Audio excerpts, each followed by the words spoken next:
L'histoire commence avec 3 hommes en uniforme de shérif poursuivant un homme, l'un d'eux tire sur l'homme dans la jambe jusqu'à ce qu'il ne puisse plus courir. Où est-il allé? Je ne sais pas. Ensuite, on nous présente les 3 hommes avec des badges de shérif. Il y a Stillwell, le Mexicain, qui est bon pour suivre les traces, Dugan, qui est arrogant et colérique, et enfin Ketchum, l'homme qui vient de tirer. Ketchum est le plus sadique et inhumain des 3, ce qui est évident lorsqu'il piétine l'homme blessé, le traînant même à l'aide d'une corde attachée autour de son cou. Les 3 hommes chassent quelque chose que le compagnon de l'homme a pris.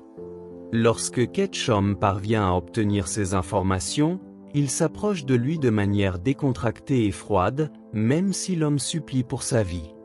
Ketchum le tue en lui étranglant le cou. L'histoire se concentre sur un vieil agriculteur nommé Henry. Après la mort de sa femme il y a 10 ans à cause de la tuberculose, Henry doit être à la fois père et mère pour son fils Wyatt. La tombe de sa défunte femme est bien entretenue, montrant qu'Henry était un homme bon et aimait sa femme de tout son cœur. Il y a aussi un homme nommé Al, le beau-frère d'Henry, qui possède une ferme non loin de là. Après qu'Al soit rentré chez lui, Henry et Wyatt voient un cheval marcher seul sans cavalier.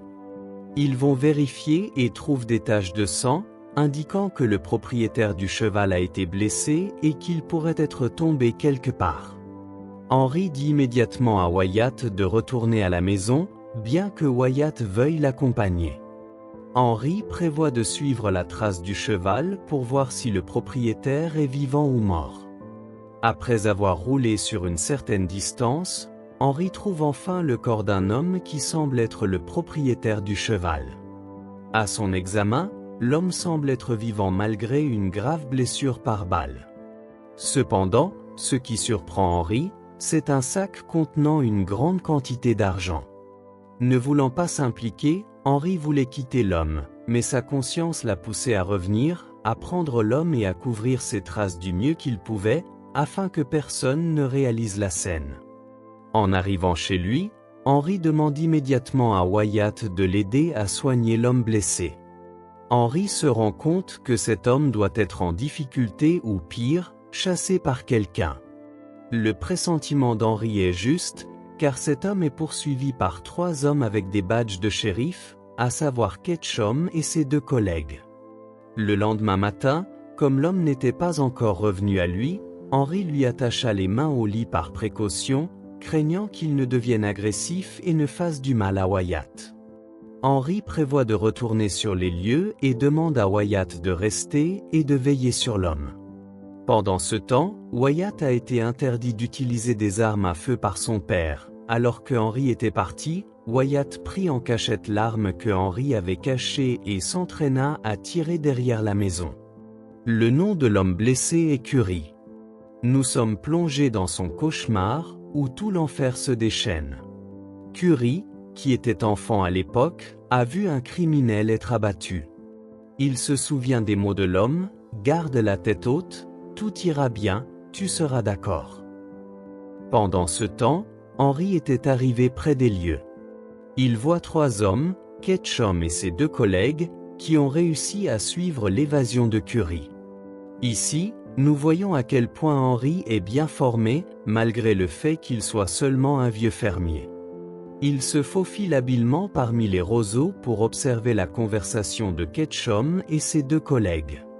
Stillwell, un expert en suivi, se rend compte que Curry a visité l'endroit. Il est étonné par la personne qui couvre la piste et conclut que cette personne n'est pas ordinaire. La propreté et la précision avec lesquelles la piste a été effacée montrent clairement qu'une personne ordinaire n'aurait pas réfléchi aussi loin. En s'approchant des roseaux, ils se dirigent lentement vers un point où quelqu'un semble les observer. Cependant, lorsqu'ils arrivent, personne n'est là, à l'exception de la piste laissée, signalant que quelqu'un les observait effectivement de cet endroit. À la maison, Wyatt est confus lorsque Curry se réveille. Se réveiller dans une maison étrange rend Curry méfiant. Après avoir réussi à délier ses liens, Curie prend un couteau et menace Wyatt de ne pas bouger. Lorsqu'il se réveille, Curie est attaché à une chaise, Wyatt chauffant le couteau et préparant à le plonger dans la blessure par balle sur l'épaule de Curie pour retirer la balle qui y est logée. Curie affirme être un agent de la loi, un shérif, et il dit être poursuivi par 3 bandits se faisant passer pour des shérifs. Curie avertit Henry de partir immédiatement, car si les 3 bandits arrivaient, il n'hésiterait pas à le tuer. Cependant, l'avertissement semble trop tard, car Ketchum et ses 2 collègues sont déjà arrivés. Rapidement, Henry attrape son fusil et dit à Wyatt de rester loin de la fenêtre et de ne rien faire. Depuis la fenêtre, pour la première fois, Ketchum et ses 2 collègues se retrouvent face à un vieux fermier qui n'est ni trop grand ni trop imposant. Cependant, cette fois, Ketchum n'est pas aussi brutal que d'habitude. Au lieu de cela, il engage une conversation polie avec le vieux fermier. Ketchum demande des informations sur quelqu'un ressemblant à Curie. Il affirme que Curie est un criminel qui a volé de l'argent et que les 3 hommes sont des agents de la loi faisant leur travail pour capturer Curie, qui utilise le nom de Curie. Avec son fusil prêt à tirer, Henry répond qu'il n'a pas vu la personne mentionnée, affirmant qu'il n'est qu'un simple fermier qui ne veut pas d'ennui. Incroyablement, Ketchum et ses 2 collègues partent sans aucune tension ni agitation. Ketchum et ses 2 collègues se reposent dans la région tout en discutant du vieux fermier qu'ils viennent de rencontrer. Selon Ketchum, Henry tenait l'arme de manière inhabituelle, contrairement à un fermier typique. Il réalise qu'Henry a menti et que Curie est délibérément caché dans la maison. En conséquence, Dugan est chargé d'observer la maison d'Henry et reçoit l'ordre de ne pas agir imprudemment, car ils attendent l'arrivée des troupes pour les aider à capturer Curie. De retour chez Henry, il tente d'enquêter sur les origines de Curie pour confirmer s'il est un shérif, selon l'histoire racontée par Curie. Il est en effet un agent de la loi.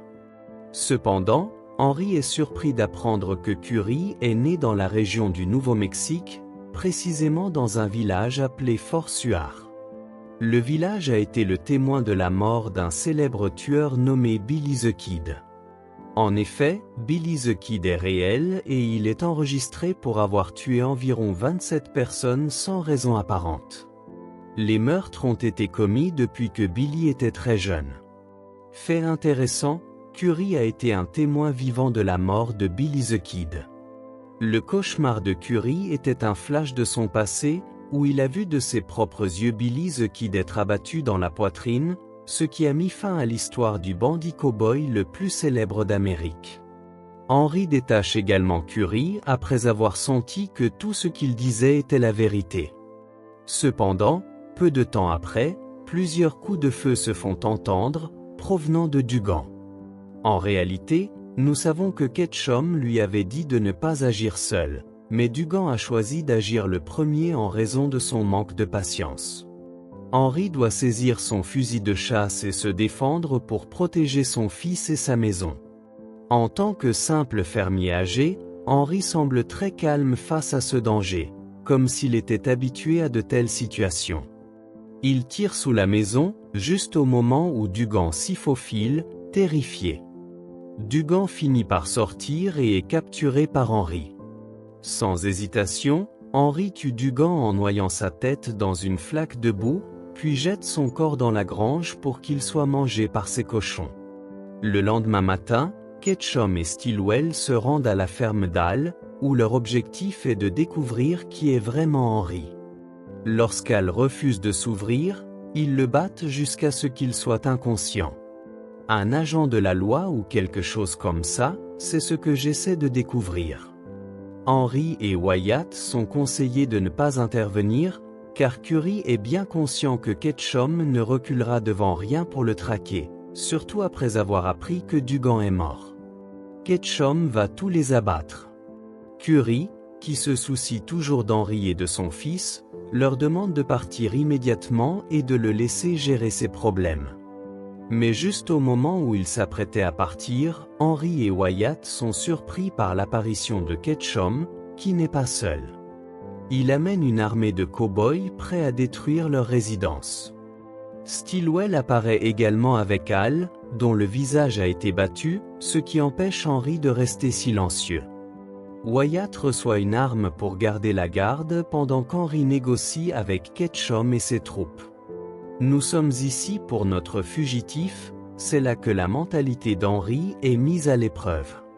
On lui demande de partir, mais en voyant le visage meurtri de son beau-frère, Henry ne veut pas simplement partir.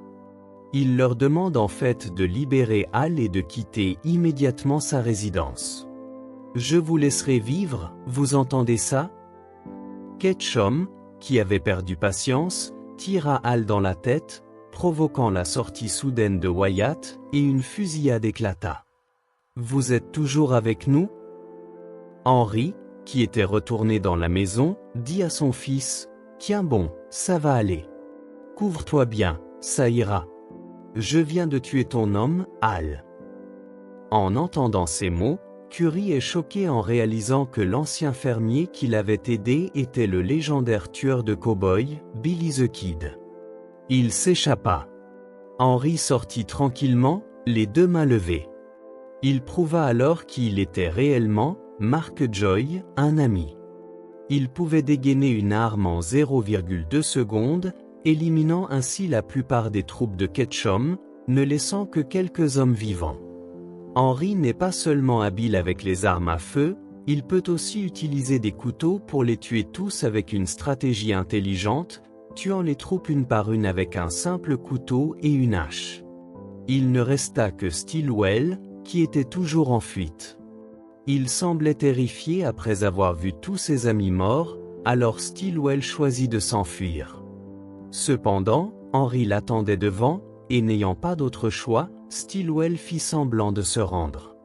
Peu après, un tir retentit de la part de Ketchum, apparemment encore vivant car le tir d'Henry n'avait touché que sa joue droite. Une poursuite dans la jungle s'ensuivit, mais Ketchum n'était clairement pas à la hauteur d'Henry, le Billy the Kid.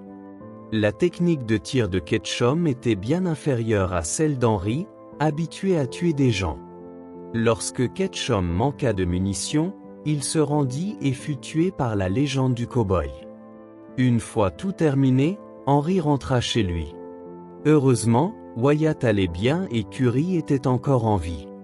Lorsque Wyatt fut envoyé chercher de l'eau, Henry, qui tentait de soigner Curry, aperçut accidentellement une cicatrice sur son bras gauche. Finalement, il sera révélé que Curry avait conclu un accord avec Ketchum. La cicatrice sur son bras est le signe d'un accord entre lui et le groupe de Ketchum, où Curry est effectivement un shérif, mais un agent de la loi qui avait participé au vol de l'argent, car il était trop avide et voulait l'argent pour lui seul. Curry s'était volontairement laissé chasser par Ketchum et ses troupes. Alors pourquoi Curry a-t-il tiré sur Henry, qui l'avait clairement aidé depuis son enfance? Curry a été hanté par l'ombre de Billy the Kid, qui avait tué ses parents. En tant qu'agent de la loi assoiffé d'honneur, Curry était désespéré de tuer Henry car il pensait qu'il était un honneur de pouvoir tuer une légende comme Billy the Kid. Cependant, ce sentiment de fierté ne dura pas longtemps. Wyatt apparut et tua Curry sur place. Henry dit à Wyatt de bien s'occuper de lui, et dans ces derniers moments, il avertit que lorsque la nouvelle de sa mort se répandra, il y aurait des rumeurs sur sa vie passée. Henry demanda à Wyatt de ne pas croire aux rumeurs. Après avoir enterré le corps de son père juste à côté de celui de sa mère, Wyatt n'a plus de raison de rester là. Il choisit également de partir en voyage pour découvrir sa véritable identité.